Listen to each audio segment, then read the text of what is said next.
അതുകൊണ്ട് തന്നെ രക്ഷിതാക്കളെ ഒരല്പം കുടുംബത്തിലേക്ക് ഇനി ശ്രദ്ധിക്കണം. ഓരോ രംഗത്തും നമ്മളെ മക്കളെ പറ്റി പടച്ചോൻ ചോദിക്കുമ്പോ നാളെ റബ്ബിന്റെ മുൻപിൽ മക്കളെ കൊണ്ട് അപമാനിക്കപ്പെടുന്ന ഒരവസ്ഥയിലേക്ക് നമ്മൾ എത്തിപ്പെടാൻ പാടില്ല. അള്ളാഹുവിന്റെ പ്രവാചകൻ സല്ലല്ലാഹു അലൈഹി വസല്ലമയുടെ അരികിൽ വന്ന് ഒരു സ്വഹാബി ചോദിച്ചു, നബി, സ്വഹാബി ഓർമ്മപ്പെടുത്തി, റസൂലേ, ഞാൻ ആരാവണം മക്കൾക്ക്? അള്ളാന്റെ ഹബീബ് പുഞ്ചിരിയോടെ പറഞ്ഞു, അവ്വലുൽ മദ്രസ, ആദ്യത്തെ മദ്രസ നീയാവണം, ഒന്നാമത്തെ മദ്രസ. ആ മദ്രസ നിനക്ക് എത്രത്തോളം മാറാൻ പറ്റുന്നോ എങ്കിലേ നിന്റെ മക്കളും നന്നാവൂ. ഉടനെ തന്നെ ഉമർ ബിൻ ഖത്താബ് റളിയല്ലാഹു അൻഹുവിന്റെ ഭരണകാലത്ത് ഒരു സ്വഹാബി വന്ന് ഉമറിനോട് പറഞ്ഞു, ഉമറെ, നിന്റെ കുട്ടീനെ ഒന്ന് ഉപദേശിക്കണം, ഞാൻ പറയുന്നൊന്നും കുട്ടി അനുസരിക്കുന്നില്ല എന്ന്. കുട്ടി അനുസരിക്കുന്നില്ല, ഇനി ഒന്ന് ഉപദേശിക്കണം ഉമറെ, നിങ്ങളൊന്ന് ഉപദേശിക്കണം. ഉമർ റളിയല്ലാഹു അൻഹു ആ കുട്ടീനെ അങ്ങനെ വിളിച്ചു എന്നാ. എന്നിട്ട് പറഞ്ഞു, മോനെ, വാപ്പക്ക് പരാതി ഉണ്ട്, ഈ അനുസരിക്കുന്നില്ല, അതുകൊണ്ട് ഇങ്ങനെയൊക്കെ ഒന്ന് ചെയ്യണം. ഇസ്ലാമിലെ മാതാപിതാക്കളോടുള്ള കടമയൊക്കെ അങ്ങനെ പറഞ്ഞു കൊടുക്കും. ഇതൊക്കെ കേട്ട് കുട്ടി ഇങ്ങനെ ഓക്കെ എന്നും പറഞ്ഞിങ്ങനെ തിരിഞ്ഞു നടക്കുമ്പോൾ പെട്ടെന്ന് ആ കുട്ടി തിരിഞ്ഞു നിന്നിട്ട് പറയും, ഉമറേ, എനിക്ക് അങ്ങയോടൊരു ക്വസ്റ്റ്യൻ ചോദിക്കാനുണ്ട്. സാധാരണ ഒരു സഹാബത്തും അങ്ങനെ പറയലില്ല. കാരണം ഉമറിന്റെ നേരെ തിരിഞ്ഞിക്കുക എന്ന് പറഞ്ഞാൽ സഹാബത്തിന് പോലും പേടിയാണ്. കാരണം അള്ളാന്റെ ഹബീബ് ഒരിക്കൽ പറഞ്ഞിട്ടുണ്ട്, ഷെയ്ത്താൻ പോലും ഉമറിന്റെ മുമ്പക്ക് വരൂല, ഉമറിനെ പേടിയാ ഷെയ്ത്താന്. ആ ഉമറിനോട് ഈ കുട്ടി, ഒരു ചെറുപ്പക്കാരൻ പറയും, ഉമറെ, താങ്കൾ കുറേ ന്യായം പറഞ്ഞല്ലോ, എനിക്കൊരു തിരിച്ചൊരു ചോദ്യമുണ്ട്. ഉമർ റളിയല്ലാഹു അൻഹു പറഞ്ഞു, ചോദിച്ചെങ്കിൽ. കുട്ടി ചോദിച്ചു, ഉമറെ, നിങ്ങൾ വാപ്പക്കിനോട് ഉമ്മനോടുള്ള കടമയല്ലേ ഇതുവരെ പ്രസംഗിച്ച്? ഈ വാപ്പക്കും ഉമ്മക്കും മക്കളായ ഞങ്ങളോട് ഉത്തരവാദിത്വമൊന്നുമില്ലേ? ഉമർ റളിയല്ലാഹു അൻഹു അത് കേട്ട് കണ്ണിങ്ങനെ നിറയും. സഹാബത്ത് ഇങ്ങനെ പേടിക്കുക, ഉമർ എന്താപ്പ ചെയ്യാന്നറിയൂല. ഉമറിന്റെ കണ്ണിങ്ങനെ നിറയും. ആ കുട്ടിയെ അടുത്തേക്ക് വിളിച്ചിരുത്തും. എന്നിട്ട് ചോദിക്കും, മോനെ, എന്താ എനിക്ക് അറിയേണ്ടി? കുട്ടി പറഞ്ഞു, ഉമറെ, പറ, എന്താ വാപ്പക്കുമ്മക്കും മക്കളോടുള്ള ആദ്യത്തെ ഒരു കടമ? ഉമർ റളിയല്ലാഹു അൻഹു കണ്ണീരോടെ പറയും, ആ മക്കൾക്ക് നല്ലൊരു ഉമ്മനെ കൊടുക്കണം, അത് വാപ്പന്റെ കടമയാണ്. നല്ലൊരു വാപ്പനെ കൊടുക്കണം, അത് ഉമ്മന്റെ കടമയാണ്. കുട്ടി വെറുപ്പോടെ തലയാട്ടും, ഇങ്ങനെ വൈലക്കും, നാശം. അത് കണ്ടപ്പോഴേക്ക് ഉമർ പിന്നെയും കണ്ണീര് വരും. എന്നിട്ട് അദ്ദേഹം, ആ കുട്ടി പറയും, സുമ്മ, അടുത്ത് പറ ഉമറെ, ആ കുട്ടിക്ക് നല്ലൊരു പേരിടണം, അള്ളാഹുവിന് ഇഷ്ടപ്പെട്ടതും അർത്ഥമൂല്യമുള്ളത് പേര്. അത് വാപ്പാന്റെ പേരും കൂട്ടിയിട്ടാൽ അള്ളാഹുവിന് ഏറെ ഇഷ്ടം, അതാ രക്ഷിതാക്കളുടെ ബാധ്യതയാണ്. കുട്ടി വീണ്ടും തലയാട്ടിയിട്ട് പറയും, വൈല, നാശമേ, അടുത്ത് പറ. അള്ളാന്റെ ഹബീബിന്റെ പ്രിയപ്പെട്ട സ്വഹാബി വിങ്ങിപ്പൊട്ടിയിട്ട് പറഞ്ഞു, മോനെ, മൂന്നാമത്തേത്, ദീനീപരമായ കാര്യത്തിൽ മാർഗം കാണിച്ചു കൊടുക്കുന്ന വാപ്പയും മെയ്യാവണം. അള്ളാന്റെ ദീന് കണ്ട് മനസ്സിലാക്കാൻ പറ്റുന്ന ഒരു വാപ്പയും മെയ്യാവണം. അതിനുവേണ്ടി ത്യാഗം ചെയ്യുന്ന ഒരു വാപ്പയും മെയ്യാവണം. ഉമർ പറയുന്നതിന്റെ അടക്ക് കുട്ടി കയ്യേർത്തിട്ട് പറഞ്ഞു, ഹസ്ബുക്കല്ലാൻ, മതി മതി ഉമറെ, നിർത്തിക്കാളി. ഉമർ റളിയല്ലാഹു അൻഹു ചോദിച്ചു, എന്തേ? ഈ പറഞ്ഞ മൂന്നും എനിക്ക് കിട്ടിയിട്ടില്ല ഉമറെ. എനിക്ക് നല്ലൊരു ഉമ്മാൻ എന്റെ വാപ്പ തന്നിട്ടില്ല. എപ്പോഴും പരാതിയുമായി വാപ്പയായിട്ട് വഴക്കുകൂടുകയും തിന്നണം വെക്കണം വളമ്പണം എന്തെങ്കിലുമൊക്കെ കുറെ ചെയ്യണം എന്ന് വിചാരിച്ച് ആൾക്കാരെ മുൻപിൽ ഷോ കാണിക്കാൻ വേണ്ടി മാത്രം ജീവിക്കുന്ന ഒരു ഉമ്മനെ എന്റെ വാപ്പ എനിക്ക് തന്ന്. എന്റെ ഉമ്മ ഒരിക്കലും ഒരു നല്ല കാര്യത്തിന്, ഒരു ദീനിന് എന്റെ ഉമ്മാനെ ഞാൻ കണ്ടിട്ടില്ല. ഇത് തിരിച്ചും പറയും, എന്റെ വാപ്പാനെ എനിക്ക് കിട്ടിയിട്ടില്ല. എന്റെ വാപ്പ ഇങ്ങനെ മുതലുണ്ടാക്കുക, പൈസ ഉണ്ടാക്കുക, നയിക്കുക, അധ്വാനിക്കുക, വാപ്പക്കുമ്മക്കും തിന്നാൻ കിട്ടാത്തതൊക്കെ ഞങ്ങൾക്ക് വാങ്ങിക്കൊണ്ട് തരിക, ഞങ്ങളെങ്ങനെ ഉഷാറാക്കുക എന്നല്ലാതെ നല്ലൊരു വാപ്പയും മെയ്യായിട്ട് ഞങ്ങൾ കണ്ടിട്ടില്ല. പലപ്പോഴും തെറിയാണ് ഉമറെ ഞാൻ കേട്ടത്. സ്നേഹമൊന്നും ഞാൻ അവരിൽ കണ്ടിട്ടില്ല. മനോഹരമായ ഒരു ചുംബനത്തിന്റെ സെക്കൻഡുകൾ പോലും അവരെ ഞങ്ങൾ അറിഞ്ഞിട്ടില്ല. അവർ ഹസ്തദാനം ചെയ്തതുപോലും ആയുസ്സിൽ ഞാൻ കണ്ടിട്ടില്ല ഉമറെ. ഇങ്ങനെ ഒരു സ്നേഹത്തോടെ വാപ്പയും മെയ്യും മക്കളെ മുൻപിന്ന് ആ സ്നേഹം പ്രകടിപ്പിക്കുന്ന രീതി ഉണ്ടല്ലോ, അത് ഞാൻ കണ്ടിട്ടില്ല ഉമറെ. ആയ കാലം മുതൽക്ക് ഞാൻ കണ്ടത് കീരിയും പാമ്പും പോലെ അവര് വെട്ടുന്നതാ, തെറി പറയുന്നതാ, കുറ്റം പറയുന്നതാ. ഉമറിന്റെ കണ്ണിങ്ങനെ നിറഞ്ഞൊഴുകും. പിന്നെ ഉമറെ, നിങ്ങൾ പറഞ്ഞല്ലോ രണ്ടാമത്തെ നല്ല പേരിടണം, നിന്റെ പേരെന്താ നിങ്ങൾ വാപ്പാനോട് ചോദിച്ചിരുന്നു? കുതിരയുടെ പച്ച ചാണകത്തിന്റെ അർത്ഥം വരുന്ന പേരാ എനിക്ക്. കുതിരയുടെ പച്ച ചാണകത്തിന്റെ പേര് വരുന്ന പേര്, അതെന്റെ പേരിന്റെ അർത്ഥം. ഞാൻ ചോദിക്കട്ടെ, ഈ കൂട്ടത്തിലെ എത്ര വാപ്പാർക്ക് മക്കളെ പേരിന്റെ അർത്ഥം അറിയാം? എവിടുന്നാ അപ്പൊ അത് കിട്ടിയെന്ന് ചോദിച്ചാൽ ചിലര് പറയും, അത് പെണ്ണുങ്ങളെ നാത്തൂന്റെ മോളുണ്ട് തൃശ്ശൂര്, അവിടെ കല്യാണത്തിന് പോയപ്പോ അവിടെ നിന്ന് ഒരു വെറൈറ്റി പേര് കിട്ടിയപ്പോ ഞാള് മോക്കം കിട്ടതാന്നറിയാം. എന്താ അപ്പൊ അതിന്റെ അർത്ഥം? സന ഫാത്തിമ എന്ന് ഇപ്പോഴും വിളിക്കുന്നവരുണ്ട്. എന്താ സന?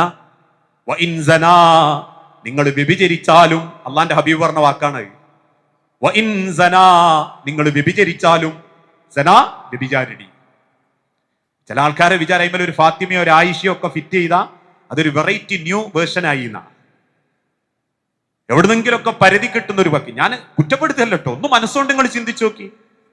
പടച്ചോൻ ചോദിക്കും ആ മക്കളുടെ പേരിന്റെ അർത്ഥം. വാപ്പാന്റെ പേരിട്ട് വിളിക്കുമ്പോ അള്ള ചോദിക്കുന്ന. അതുകൊണ്ട് ഉമറേ, ഈ കുതിരയുടെ പച്ച ചാണകം എന്ന എന്റെ വാക്കിന്റെ അർത്ഥം. അതുകൊണ്ട് തന്നെ ഒരാൾ ആ പേര് വിളിക്കുന്നത് എനിക്ക് ചിന്തിക്കാൻ പറ്റുന്നില്ല ഉമറേ. പിന്നെ നിങ്ങൾ പറഞ്ഞല്ലോ ഉമറേ, മൂന്നാമത്തത് ദീനിന്റെ കാര്യത്തിൽ വലിയ സൂക്ഷ്മതയും ത്യാഗവും ചെയ്യുന്ന വാപ്പയും മെയ്യായിക്കണമെന്ന്. എന്റെ മാതാപിതാക്കൾ എന്നോടൊരു വക്ത് നിസ്കരിക്കാൻ അല്ലാത്ത കാര്യത്തിന് ഞാൻ അനുസരിക്കുന്നില്ല എന്ന് പറയുന്നത് എന്താ? ഞാൻ കൃഷിയിടത്ത് പോകുന്നില്ല, ഞാൻ വാപ്പനോട് ആജ്ഞാപിക്കും എടുത്തടാ ഇത് എടുത്തടാന്ന് പറയും. അത് ചെയ്യാത്തതല്ലേ അവര് കുറ്റം പറഞ്ഞ്? ഞാൻ നമസ്കാരത്തിന് വാപ്പ വിളിച്ചിട്ട് പോകാത്തതാന്ന് പറഞ്ഞോ? ഖുർആൻ ഞാൻ ഓതാത്തതാണെന്ന് പറഞ്ഞോ? ഉമറേ, ദുനിയാവിന്റെ കാര്യത്തിലല്ലാണ്ട് പടച്ചോന്റെ ദീനിന്റെ കാര്യത്തിൽ എന്റെ വാപ്പയിമ്മേ എന്നെ ഒന്നിനും നിർബന്ധിച്ചിട്ടില്ല. അതുകൊണ്ട് പറ ഉമറേ, അവരാണോ കുറ്റവാളി, ഞാനാണോ കുറ്റവാളി? ഉമറിന്റെ കണ്ണുകളിൽ നിന്നും പിന്നീട് വന്നത് രക്തമായിരുന്നു. സഹാബത്ത് പറയുന്നത് ദേഷ്യം കൊണ്ട്. ഇനി നമ്മളൊന്ന് ആലോചിച്ച് നോക്കി, നമ്മളെ മക്കൾ നമ്മളെ പറ്റി എന്ത് പറയും? നമ്മളെ മക്കൾ പടച്ചവനോട് നമ്മളെ പറ്റി എന്ത് പറയും? പടച്ചവൻ എങ്കിൽ തന്ന ഏറ്റവും വലിയ പരീക്ഷണം എന്താണെന്നറിയോ? ഈ വാപ്പന്റെയും ഇമ്മന്റെയും മക്കളായി ജനിച്ചു പോയതാന്ന് പറഞ്ഞാൽ നാളെ പടച്ചവന്റെ അടുത്ത് അവരത് പറയുമ്പോ അള്ളാഹു ആ രംഗം വരെ ഖുർആനിൽ കൂടെ പറഞ്ഞിട്ടുണ്ട്. യുബസ്സറൂനഹും യവദ്ദുൽ മുജ്രിമു ലൗ യഫ്തദി മിൻ അദാബി യൗമിഇദിൻ ബിബനീ. നമ്മൾ കാണും വാപ്പാര് മരിച്ചുപോയ മക്കള് ബേജാറാവണ്ട, ഒരിക്കൽ കൂടി നിങ്ങൾക്ക് വാപ്പനെയൊക്കെ കാണാം അള്ളാന്റെ മഹ്ശറയിൽ. കുടുംബമായിട്ട് അള്ള കൂട്ടിപ്പിടിച്ചരും, എന്നിട്ട് അള്ള ഓരോരുത്തരെയും മാറ്റി നിർത്തിത്തരും. അത് അള്ളാന്റെ കൗല. അതുകൊണ്ടാ റബ്ബ് പറഞ്ഞത്, ഞാൻ ആദം നബീനെ സ്വർഗത്തുനിന്ന് പുറത്താക്കിയത് ദുനിയാവുക്ക് പറഞ്ഞയച്ചത് ദുനിയാവ് ഇങ്ങോട്ട് വെട്ടിപ്പിടിച്ച് മുഹബത്തോടെ ജീവിക്കാനല്ല, ദുനിയാവെന്ന് അധ്വാനിച്ചിട്ട് പുറത്താക്കിയ സ്വർഗത്തേക്ക് കയറാനുള്ള വഴി നോക്കാനാ. ആ ആദം നബിക്ക് ബാക്കിൽ വന്നോല ഞാനുങ്ങളും ഒക്കെ. ലക്ഷ്യം ഒന്നേ ഉള്ളൂ, അള്ള പുറത്താക്കിയ സ്വർഗത്തിലേക്ക് വാപ്പാന്റെ കൂടെ കയറണം. അള്ള അങ്ങനെ കൂട്ടിപ്പിടിച്ച് വെച്ച് നോക്കുമ്പം കുടുംബമായിട്ട് തന്നെ അള്ളാന്റെ നരകത്തേക്ക് പോകുന്ന ഒരു കുടുംബാണെങ്കിലോ. അതുകൊണ്ടാണ് പ്രിയപ്പെട്ടവരെ, ഇനി നമ്മളെ കുടുംബത്തിലേക്കൊക്കെ ഒന്ന് ചിന്തിക്കണം. കാര്യങ്ങൾ കൈവിട്ടുകൊണ്ടിരിക്കുന്ന ഒരു കാലഘട്ടം. അത്രയേറെ മനുഷ്യന്റെ ചിന്തകളിലേക്ക്, അവന്റെ രക്തത്തിലേക്ക് വയലൻസും കുടിലതയും കുത്തിവെക്കാൻ വേണ്ടി മീഡിയകളും ലിബറലുകളും നിരീശ്വരവാദികളും ഒക്കെ പണിയെടുത്തോണ്ടിരിക്കുമ്പോ മുവഹിദായ നമ്മളെ വീട്ടിൽ ജീവിക്കുന്ന ഒരു മകന് സൂഫിസവും ത്വരീക്കത്തിലേക്കും മായാലോകത്തേക്കുള്ള ഇസ്ലാമിക വിരുദ്ധ പ്രവർത്തനത്തിലേക്കും ജീവിതം ആസ്വദിക്കാനുള്ളതാണ്, മൈ ബോഡി മൈ ചോയ്സ് എന്നൊരു മനോഭാവത്തിലേക്ക് എത്തിയ, ജനിപ്പിച്ച പടച്ച റബ്ബിന്റെ കോടതിയിൽ ജനിപ്പിച്ച മാതാപിതാക്കളെ മുൻനിർത്തി അള്ള വിചാരണ ചെയ്യും. ഇനി ഇതൊക്കെ ശ്രമിച്ചിട്ട് മക്കൾ നന്നായില്ലേ? നിങ്ങൾക്ക് അള്ളഹാനോട് പറയാൻ കണക്കുണ്ടാവും. ഇപ്പൊ ഞാൻ എന്റെ കഥ അറിയലുണ്ട്. ഞാനും റൌഫൊക്കെ ഒരുമിച്ച് ജാമ്യയിൽ പോയത്. ഞാൻ ഇപ്പോഴും പറയുന്നുണ്ട്, ഞാൻ കയറി ഇവിടെ പ്രസംഗിക്കാൻ നിന്നപ്പോ കൂലി പോയത് ഇപ്പൊ കിടന്നുറങ്ങുന്ന എന്റെ അമ്മക്കും വാപ്പക്കുവാ. 6-7 കൊല്ലം ഞാൻ പഠിച്ച അറിവ് അങ്ങക്ക് പറഞ്ഞിരുന്നത്. ഇനി ഞാൻ പേച്ചു പോയാൽ ഓൾക്ക് പഠിച്ചവനോട് അറിയാം, നല്ലോണം പഠിപ്പിച്ചിരും പഠിച്ചവനെ, പിന്നെ ഓന്റെ സ്വഭാവത്തിന് പേച്ചോയതാണ്. നമ്മൾ എന്ത് അറിയും? നമ്മൾ മക്കളെ പറ്റി എന്ത് അറിയും? പഠിപ്പിച്ചിരുന്നോ? ശ്രമിച്ചിരുന്നോ? ത്യാഗം ചെയ്തിരുന്നോ? കേരളത്തിൽ ഓരോ പ്രായത്തിലും മക്കൾക്ക് വേണ്ടതൊക്കെ നമ്മൾ കൊടുക്കാൻ തുടങ്ങി. നമ്മളെ കൊടുത്തിട്ടുള്ളൂ. നമ്മളൊന്ന് ആലോചിച്ച് നോക്കി. 7ാം ക്ലാസ് വരെ മദ്രസയിൽ പോയ മക്കൾക്ക് 7ാം ക്ലാസ് എന്ന് പറഞ്ഞാൽ 12 വയസ്സാ. 12 കഴിഞ്ഞാൽ പിന്നെ ടീനേജാ, കുതിരയുടെ പ്രായം. അള്ളാന്റെ ഹബീബ് പറഞ്ഞു, ഷാബുൻ മിൻ ശുഅബത്തുൽ ജുനൂൻ, കെട്ടയിച്ചിട്ട കുതിരയുടെ പ്രായമാണത്. അവിടെ നിങ്ങൾ മക്കളെ കടിഞ്ഞാൻ പിടിക്കണം. അവിടെ നമ്മൾ CRE കൊണ്ടുവന്ന് കണ്ടിന്യൂസ് റിലീജിയസ് എഡ്യൂക്കേഷൻ. മക്കളില്ല. ഹയർ സെക്കൻഡറി കഴിഞ്ഞാൽ മക്കൾ പേച്ചുപോകും. കാരണം അവന്റെ ശരീരം വളരും, വികാരം വളരും, പ്രണയവും പ്രേമവും ഒക്കെ മുട്ടിട്ട് തുടങ്ങുന്ന കാലം. അന്ന് നിങ്ങൾ മക്കളെ ചേർത്ത് പിടിക്കണം. ഹൈസക്ക് കൊണ്ടുവന്നു, നമ്മുടെ മക്കളില്ല. പ്രൊഫഷണൽ രംഗത്ത് പഠിച്ചത് പൈസ ഉണ്ടാക്കാനാണെന്ന് മക്കൾ ചിന്തിച്ചു തുടങ്ങും. അവൻ കൈക്കൂലിക്കാരനാവും. പഠിക്കാനുള്ള ടെൻഷൻ കൊണ്ടവൻ കഞ്ചാവിലെത്തും. അതുകൊണ്ട് പ്രൊഫഷണൽ വിദ്യാർത്ഥികൾക്ക് പ്രോഫ്കോൺ കൊണ്ടുവന്നു, നമ്മുടെ മക്കളില്ല. അവസാനം വാപ്പാർക്കും ഉമ്മാർക്കും പഠിച്ച് കുടുംബം ഒരുക്കാൻ വേണ്ടിയിട്ട് QHLS ഖുർആൻ ഹദീസ് ലേണിംഗ് സ്കൂൾ കൊണ്ടുവന്നു, നമ്മളില്ല. നമ്മൾ പരക്കം പായി ആ ദുനിയാവ് ഉണ്ടാക്കാൻ. ആ ഓട്ടത്തിനിടയിൽ പിന്നിലൂടെ ചാലിട്ടൊഴുകി പോകുന്ന കുടുംബത്തെ നമ്മൾ ഓർക്കുന്നേ ഇല്ല. അത് നമ്മൾക്ക് സംഭവിച്ചിട്ടുണ്ടോ എന്നറിയണേ. ഞാൻ നിർത്തുക. വീട്ടിൽ ചെന്ന് മക്കളെ വിളിക്കണം. +2 കാരനാണോ ഗൾഫിലുള്ളവനാണോ, ഓനെ വിളിച്ചിട്ട് ചോദിക്കണം, മോനെ മോളെ വാപ്പ മരിച്ച, എന്റെ മോളെങ്ങനെയാ മയ്യത്ത് കുളിപ്പിക്കുക? വാപ്പൻ എങ്ങനെയാ കുളിപ്പിക്കുക? ആദ്യം എവിടെയാ വെള്ളം ഒഴിക്കുക? എങ്ങനെയാ അഞ്ഞു ഒതുവെടുപ്പിക്കുക? എത്ര പാഴം വെള്ളം ഒഴിക്കും? അവസാനം ഒഴിക്കുന്ന വെള്ളം ഏത് വെള്ള? ഏത് കൈമ ശീല ചുറ്റിയിട്ടെങ്കിൽ വാപ്പാനെ എങ്ങനെ കിടത്തിയിട്ടാ വയറമർത്തുക? ഉമ്മാന്റെ വയറിങ് ക്ലീൻ ആക്കുക? അവസാനം 3 തുണി എനിക്ക് തരുമെങ്കിൽ വാപ്പാൻ എങ്ങനെയാ ഒന്ന് കെട്ടുക? ഉമ്മാൻ എങ്ങനെയാ 5 തുണിയിലേക്ക് ഒന്ന് പൊതിയ? ഇനി പോട്ടെ, മയ്യത്തസ്കാരത്തിനും ഞാനിപ്പോ 2 ആഴ്ച മുൻപ് പോലും റമദാന്റെ ഒരു വല്യമ്മ മരിച്ചു, ഓനെ പിടിച്ച് എല്ലാവരും കൂടി ഇമാമാക്കി. ഓൻ തലന്റെ അടുത്ത് പോയി അങ്ങനെ നിൽക്കുന്നത്. ഓൻ അറിഞ്ഞൂടാ മരിച്ചത് പെണ്ണാണെങ്കിൽ നടുവിലാ നിൽക്കേണ്ടത്. എത്ര ആൾക്കറിയാ? മരിച്ചത് സ്ത്രീ ആണെങ്കിൽ നടുവിലാണ് ഇമാമത്ത് കണ്ടി, ആണാണെങ്കിൽ തലഭാഗത്ത്. പിടിച്ചോനെ നടുവിലേക്കാക്കിയിട്ട് ഓൻ പറയാ തല എവിടെയാന്ന്. ഇനിയോ മയ്യത്ത് സ്കരിക്കുമ്പോൾ 3ാമത്തെ തക്ബീറിന്റെ പ്രാർത്ഥന, അല്ലാഹു മഗ്ഫിർ ലഹു വർഹംഹു വഅഫിഹി വഅഫു അൻഹു വഅക്രിം നുസുലഹു വഅസി മദ്ഖലഹു എന്ന പ്രാർത്ഥന ഒരു മകന്റെ നെഞ്ചിന്റെ ഉള്ളിൽ നിന്ന് വാപ്പാനോടുള്ള പ്രണയം കൊണ്ടും ഉമ്മാനോടുള്ള മൊഹബത്ത് കൊണ്ടും വന്ന അല്ല പറയാ ഓല രണ്ടാളെയും പടച്ചോൻ സ്വർഗത്തിലെത്തിക്കാൻ എല്ലാ ശ്രമവും നടത്തുന്നു.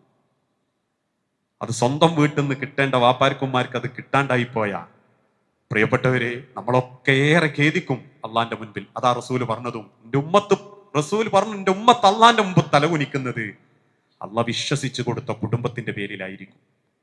അത് നമുക്ക് സംഭവിക്കാതിരിക്കാൻ നമ്മുടെ കുടുംബത്തിലേക്കൊക്കെ ഒന്ന് ശ്രദ്ധിക്കുക, ഒന്ന് ചേർത്ത് പിടിക്കുക, സമയം കൊടുക്കുക, മറ്റെല്ലാ കാര്യങ്ങളും നീക്കിവെച്ച് ഉമ്മയും ബാപ്പയും മക്കളും മുഷാവറ കൂടുക. മക്കളെ കാര്യത്തിൽ, ദുനിയാവിന്റെ വിഷയത്തിലല്ല, ദീനിന്റെ വിഷയത്തിൽ. ആ തിരിച്ചറിവിനാകട്ടെ ഈ ഒരു സന്ദേശം എന്ന് ഓർമ്മപ്പെടുത്തി, ഇതിനേക്കാൾ മനോഹരമായ റബ്ബിന്റെ സ്വർഗത്തിൽ അള്ളാഹു നമ്മളെ എല്ലാവരെയും ഒരുമിപ്പിച്ചു കൂട്ടി അനുഗ്രഹിക്കുമാറാകട്ടെ. അറിഞ്ഞുമറിയാതെയും ഒരുപാട് തെറ്റുകുറ്റങ്ങൾ സംഭവിച്ചു പോകാറുണ്ട് നാഥ. എല്ലാം വിട്ടുപുറത്തു മാപ്പാക്കി ഇതിനേക്കാൾ സുന്ദരമായി നിന്റെ സ്വർഗത്തിൽ നീ ഞങ്ങൾ ഒരുമിപ്പിച്ചു കൂട്ടണമേ. അല്ലാഹു മഗ്ഫിറിൽ മുഅ്മിനീന വൽ മുഅ്മിനാത്ത് അൽ മുസ്ലിമീന വൽ മുസ്ലിമാത്ത് അൽഅഹ്യാഹു മിൻഹും വൽ അംവാത്ത് ഇന്നക മുജീബുദ് ദഅവാതി യാ ഖാദിയൽ ഹാജാത്ത്. അല്ലാഹുമ്മ അഇസ്സൽ ഇസ്ലാമ വൽ മുസ്ലിമീൻ വഅദിൽ അശ്ശിർക വൽ മുശ്രികീൻ. അല്ലാഹുമ്മ അജിർനാ മിനൻ നാർ, അല്ലാഹുമ്മ അജിർനാ മിനൻ നാർ, അല്ലാഹുമ്മ അജിർനാ മിനൻ നാർ. നാഥ, ഈ ഒരു ദീനി സംരംഭം മുന്നോട്ട് പോകാൻ വർഷങ്ങൾക്ക് മുൻപേ പണിയെടുത്ത ആളുകളുണ്ട്. മുഹമ്മദ് സാഹിബ് അടക്കം ഇപ്പൊ ഇതിനു വേണ്ടി പരിശ്രമിച്ചിരുന്ന ആളുകൾ. നാഥ, ഓരോരുത്തർക്കും അർഹമായ പ്രതിഫലം ദുനിയാവിലും ആഖിറത്തിലും നൽകി. പണം കൊണ്ട്, ആരോഗ്യം കൊണ്ട്, സമ്മതം കൊണ്ട്, കൂട്ടായ്മ കൊണ്ടൊക്കെ ഒരു നാടും ഒരുപാട് വ്യക്തികൾ ഒരുമിക്കുമ്പോഴാ ഇതുപോലെ ഒരു പ്രകാശം പരത്തുന്ന, വെളിച്ചമേകുന്ന ഒരു ഭവനം ഒരു നാട്ടിലുണ്ടാകുന്നത്. ഇതിനേക്കാൾ മനോഹരമായി ഹൃദയം കൊണ്ട് ഇത് നിലനിർത്താനും ആഖിറത്തിൽ ഒരു വലിയ അടയാളമായി റബ്ബിന്റെ സ്വർഗത്തിൽ ഈ ഭവനവും ഇതിനു വേണ്ടി പരിശ്രമിച്ചതും നീ തൗഫീക്ക് നൽകി അനുഗ്രഹിക്കണമേ. മക്കളെയും കുടുംബത്തെയും സ്വർഗത്തിലെത്തിക്കാൻ എന്താണോ റബ്ബെ മാറ്റം ഉൾക്കൊള്ളേണ്ടത്, ആ മാറ്റം ഉൾക്കൊള്ളുന്ന നല്ലൊരു കുടുംബമാകാൻ ഞങ്ങൾക്ക് ഓരോരുത്തർക്കും നീ തൗഫീക്ക് നൽകണമേ. നാഥ, പല രാജ്യങ്ങളും അറബ് രാഷ്ട്രങ്ങളും പ്രവാസികളും ഞങ്ങളുടെ സഹോദരങ്ങളും ഏറെ പ്രയാസത്തിലാണ് റബ്ബെ. എന്താണ് ഏറ്റവും ഹൈറായത്? ആ സമാധാനവും സംരക്ഷണവും നൽകി ഞങ്ങളെ സുഹൃത്തുക്കളോട്, കുടുംബങ്ങളോട്, സഹോദരങ്ങളോട് നീ കാരുണ്യം കാണിക്കണമേ. ഗസയിലടക്കം പീഡിപ്പിക്കപ്പെടുന്ന സഹോദരങ്ങൾക്ക് ആത്യന്തികമായ സമാധാനം നൽകണമേ. വസല്ലല്ലാഹു അലാ നബീന. ഒരൊറ്റ കാര്യം കൂടി ഞാൻ സൂചിപ്പിച്ചിരുന്നു. കേരളത്തിൽ ഏറ്റവും കൂടുതൽ യത്തീമക്കൾ പഠിക്കുന്ന ഒരു സ്ഥാപനമാണ് തിരൂരങ്ങാടി യത്തീംഖാന. ആദ്യ കാലഘട്ടത്തിലുള്ള യത്തീംഖാന 280-ലധികം മക്കളുണ്ടായിരുന്നു, യത്തീം കുട്ടികൾ തന്നെ. പക്ഷെ സർക്കാരിന്റെ പുതിയ നിയമം വന്നപ്പോൾ അന്യ സംസ്ഥാനത്തുള്ളവർ പോയി. ഇപ്പൊ 100ഓളം ഉണ്ട്. പിന്നെ 10-15 അന്തേവാസികളും സാധുക്കളായ വൃദ്ധന്മാരുമാണുള്ളത്. അവരുടെ ജീവിത ചെലവ് കണ്ടെത്തുന്നത് റമളാൻ മാസത്തിലെ കലക്ഷനിലൂടെ. ഒരു മാസത്തെ കലക്ഷനാണ് ഒരു വർഷത്തെ അവരുടെ ചെലവ്. ഞാൻ അതിന്റെ റിസീവർ ഒന്നും അല്ല കേട്ടോ. പക്ഷെ എൻ്റെ മൂത്താപ്പ MT മൊയ്തീൻ മാസ്റ്റർ നന്മണ്ടെ ആയിരുന്നു അതിന്റെ റിസീവർ. അദ്ദേഹം ഒരു 10 കൊല്ലം മുൻപ് റമളാനിൽ പെട്ടെന്ന് മരണപ്പെടുക. അന്ന് അദ്ദേഹത്തിന്റെ റെസീറ്റ് ബുക്ക് ഉണ്ടായിരുന്നു. ഞാൻ പോകുന്ന പ്രസംഗ സ്ഥലത്തൊക്കെ ഞാൻ ആ റെസീറ്റ് കൊടുത്തു. അവസാനം ഇപ്പൊ എൻ്റെ പേരിൽ എല്ലാ റമളാനിലും ഓലത് അയക്കുന്നുണ്ട്. എന്നോട് പറഞ്ഞു, നിങ്ങൾ പോകുന്ന സ്ഥലത്ത് ഞങ്ങളെ മക്കളെ പറ്റി പറയണം, എന്തെങ്കിലും ഇഫ്താറിനോ ഭക്ഷണമായിട്ടോ പെരുന്നാൾ പുടവയായിട്ടോ കിട്ടിയാൽ ഞങ്ങൾക്ക് എത്തിച്ചേരണം. നിങ്ങളോടും പറയാണ്, എന്തെങ്കിലും ഉദ്ദേശിക്കുന്നുണ്ടെങ്കിൽ ഇന്ന് നടക്കുന്ന ആ ഒരു സഹായത്തിൽ നിങ്ങൾ നൽകുക, അത്രേ ഉള്ളൂ. പിന്നെ ഞാൻ പറഞ്ഞ വാക്കുകൾ എവിടെയെങ്കിലും അതിര് കടന്നു വെച്ചിട്ടുണ്ടെങ്കിൽ പൊരുത്തപ്പെടും കേട്ടോ. കാരണം എന്താണെന്നറിയാവോ, ഒരു വാപ്പാന്നുള്ള ആത്മരോഷം എനിക്ക് ഉണ്ടാവാം. കാരണം എൻ്റെ മോൻ കഴിഞ്ഞ ദിവസം പറഞ്ഞു, എനിക്ക് മുട്ടായി ആണ് മദ്രസയിൽ കൊണ്ടുപോകാൻ. ഞാൻ ചോദിച്ചു എന്തിന്? എൻ്റെ ബർത്ത്ഡേ ആണ്.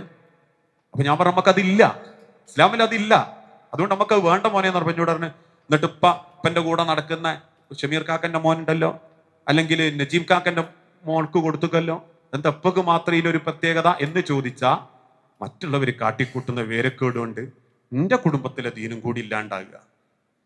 അത് അള്ളാന്റെ ദീനിനെ നമ്മൾ സ്വയം നശിപ്പിക്കുന്നതിന് കണക്കാ. ഇവിടെ ശത്രുക്കള് നമ്മളെ ഇസ്ലാം വംശീയതയോടുകൂടി പെരുമാറുന്നവരല്ല, ഉള്ളു കയറി ഈ ദീനിനെ ഇല്ലാണ്ടാക്കുന്നവരാ. അത് നമ്മളാവരുത് എന്നുള്ളൊരു ഉദ്ദേശം കൊണ്ടാണ് ഒരുപക്ഷെ വാക്ക് കടുത്തുപോയത്.